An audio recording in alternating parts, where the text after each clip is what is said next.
What's up everyone, Don Elmi here. First of all, hope you guys enjoyed the holiday season. I certainly have, spent some time with family, unwrapped gifts, and just been to a couple of different Christmas parties, and oh man, it's always a great time. So continuing with the Home Alone videos, and I'm looking at another one from the Theorizer as he examines the traps in Home Alone 2.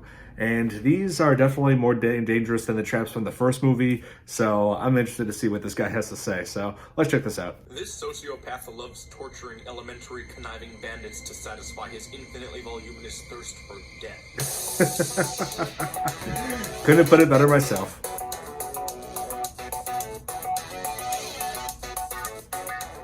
Hello, I'm the Theorizer, and Home Alone traps are some of my favorite slapstick ever. Like, honestly, who doesn't like them? Dehydrated pufferfish, maybe. But I, in fact, love them so much that I've sort of made it a tradition on this channel to use physics to figure out just how deadly some of the booby traps really are.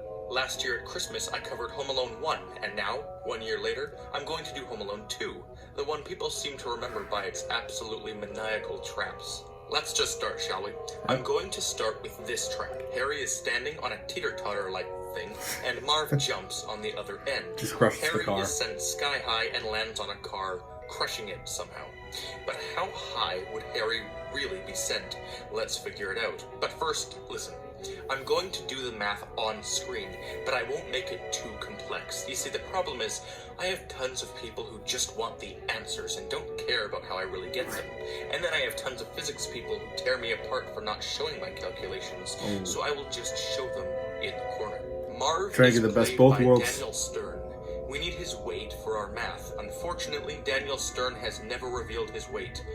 How perfect. Great. So we'll need to estimate Most celebrities men don't. that are 6'4", like Daniel Stern, weigh in at roughly 200 pounds, or 90 kilograms. So we'll go with that. Marv runs toward the board at about 5.2 meters per second, which is about 20 kilometers per hour, or 12 miles an hour. If we want to find out how high Harry is sent, we must start by finding the total energy Marv puts onto the board. That's his movement energy and the energy he has from falling down onto it. Okay. Marv falls down onto the board from about 1.64 meters. The formulas are displayed here. Filling in all we need, we discover that Marvin uses an energy of 2,664.76 joules to send Harry flying up into the sky. Since this lever is the same distance on both sides, it makes everything much easier. And basically, it means that this same energy is the energy that will be sending Harry up into the sky. So filling out our formulas for the 60 kilogram Joe Pesci, we find that he'd be sent, surprisingly, about 4.5 meters, or almost 15 feet, into the air. Does that seem too high? Well, it isn't. This is all because Marv was also running, which would have a major impact on the total energy. And I mean, look, Harry ends up going up about 15 feet. Oh, wow. Home Alone really nailed the physics of this trap. That's pretty cool. But Harry would never break the car, of course. The fall probably wouldn't kill him, though. 0 points on our death counter. Time for the brick throwing. Kevin throws 5-pound bricks off of a 3-story building at Marvin. This means that they would slam into his face at around 50 kilometers an hour, or 30 miles an hour. When they hit him, they would have about an inch into his face to fully slow down, meaning that Marv is hit with 5,460 newtons of force, or about 1,200 pounds. Kevin may be inhuman, but these bandits literally cannot be human if they don't die from these. Exactly. Rolling on the floor laughing, expanding abbreviations for quality commentary. The bricks could possibly decapitate Marv. It only takes around 500 pounds to crush a skull, so Marv would be long since crushed. 1 point per brick, and so that's 4 points for Marv on the death toll counter. Oh yeah. Now the staple gun. Luckily they're immortal. I spent an hour trying to figure this one out. I had to calculate the mass of a staple by measuring them through my computer screen to find their volume, to then use the material density and volume to find the mass. They are about 0.000205275 kilograms per staple. They fly at Marv at roughly 30 meters per second, like most staple guns do, and they have about 0.012 meters into his skin to fully slow down. This puts them at a force of 7.7 newtons. Pathetic. But the force is irrelevant in this case. Do you know why? Because pressure is what will be doing the piercing. To find pressure, you must know force and area. I've got Yeah. the force already, and so now I had to measure the tip of the carpentry staple through pixel measurements. The staple has a total area of 0.000002262 square meters on its end, so it'll be entering Marv's skin with a pressure of 3.4 megapascals, or 500 psi. Enough pressure to easily puncture through the skin. Not deadly to Marv, but certainly a tad bit uncomfortable, so 0 points. Uncomfortable is an The foolish understatement. fool Harry then slips off of a ladder that's about 2.5 stories up. The 60-kilogram Harry would land at 45 That looks kilometers an painful. hour and has about 0.53 seconds to fully come to a halt. So he'd be landing with a force of around 300 pounds on his upper spine and neck. Crunch indeed. But as it's only possibly deadly, we'll give this one a 0.5. 90-kilogram Marv falls It depends on one how you land. story into the basement and has 0.06 seconds to fully stop his speed.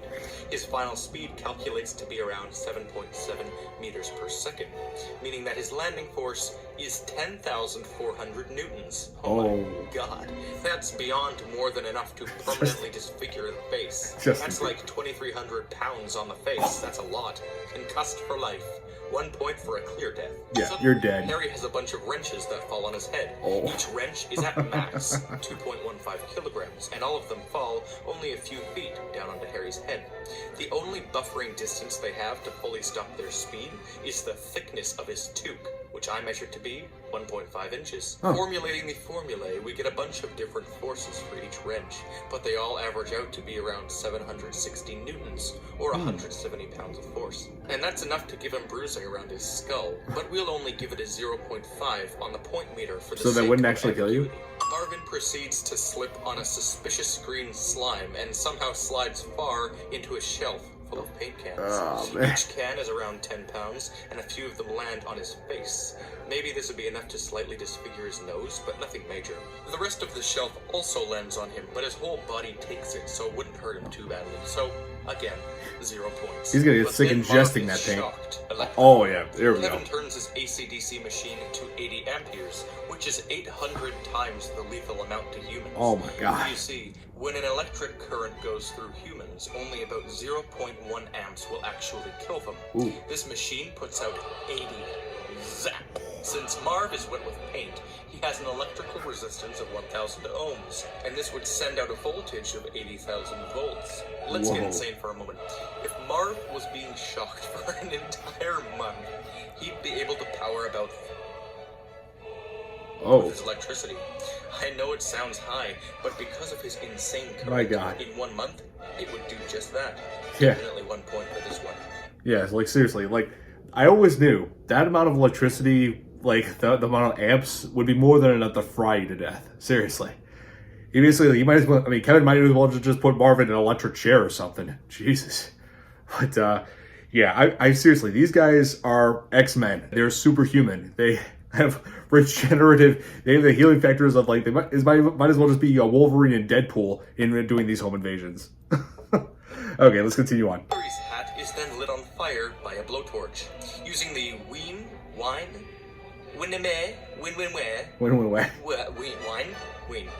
displacement formula, we see that a flame with this color has a wavelength of about 600 nanometers, which means 4,500 degrees Celsius, which would easily burn off his scalp. But then he sticks his head into a gasoline-filled toilet. Boom! Just how explosive is this? Average toilet bowls have 7 gallons of space for a liquid, and measuring, I've got exactly Sounds that. about right. Multiplying that volume by the density of gasoline gives us the liquid's mass. And if we know its mass, we can figure out the potential energy it could have in an explosion. The maximum of its explosiveness. And the formula says it's 895 megajoules of energy, or almost a quarter ton Oh of my TNT. god. That would blow his head off. 1 point. Marv pulls a 100-pound bag of what I am assuming is cement mix down onto his neck from 13.6 feet up Neck above snap. him. It would have an impact speed of about 32 kilometers an hour, and since it takes 0.12 seconds for it to fully stop on his head, it would crush his upper half with a crazy high force of 3,400 newtons, or 760 pounds, enough to crush his skull, rip open his spine, and bend his back so far over he'd be a permanently frozen contortionist. 1 point. That's even worse than I thought it'd be. Ladder at an angle downwards. Using potential energy, rotational kinetic energy, and the conservation of energy, we know that his head would land at about 37.34 meters per second. After timing the landing, that's around 27,000 newtons. That is by far the highest force yet, and would definitely be enough to concuss him in the way it's done. I don't know about death, though, as the way it's done is taken by his whole body, and he doesn't slam any vital organs too drastically. But the force is quite high nonetheless, meaning there is a chance of death if he lands in a certain way, 0.5 points. Then Marv and Harry are hit by a swinging cast iron definitely pipe and are sent flying down the stairs and into a massive hole down 10 feet. That would take their head After off. an hour of tedious measuring, I found that the pipe would whack their faces at around 5.5 meters per second. I also figured out that the pipe was roughly 68 kilograms, and once I measured the impact time, I figured out that it would hit them with almost 2,800 newtons, enough to easily break their jaws, and hard. But that's not all, there's more. The conservation of momentum states that this movement has to keep going into them. Using an insane-looking formula, I figured it all out. The speed the pipe would send them back at is 4.7 meters per second. They fall 10 feet with an initial speed of that, and using the conservation of energy formulae, we know that both of them would land in the basement at 10.4 meters per second. Once again timing, we discover that Marv would hit the ground with 2550 newtons, and Harry would hit it with almost 2,700. Then Kevin cuts the wire, and the pipe flies down at them at what I calculated to be 8.7 meters per second. The pipe has a buffering distance of a few inches as it hits their stomachs. This means that it crushes them with a force of 33,658 newtons. So the face slam is so dangerous that we can give both a 0.5. The landing each gives them a 1, and the falling pipe warrants each a 0.5. This tool chest one is totally impossible. Apparently friction doesn't exist. But if it actually could break their noses by just going 1.83 meters per second, then we can figure out how heavy the tool chest could be.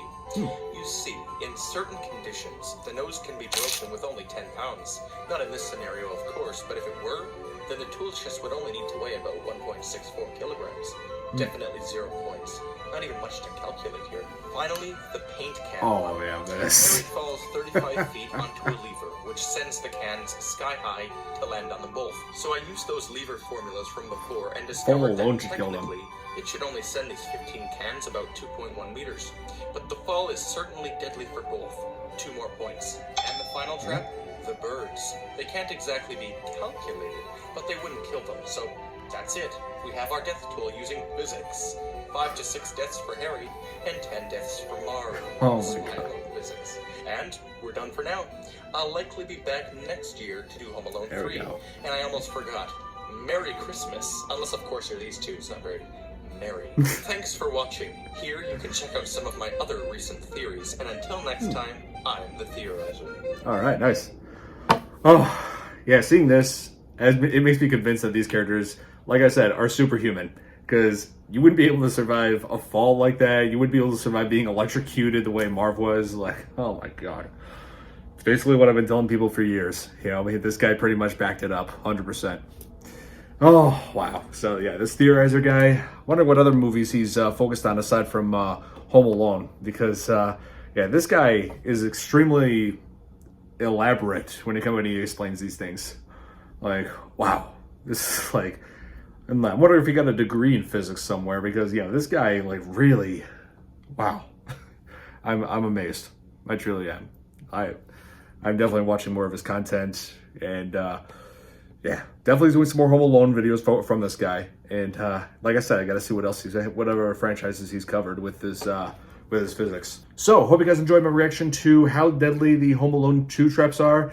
From the Theorizer, hit that like button if you did, subscribe to my channel for more videos, and if you have any suggestions for what I should check out in the future, then just let me know in the comments below, and I'll see you in the next video. Bye!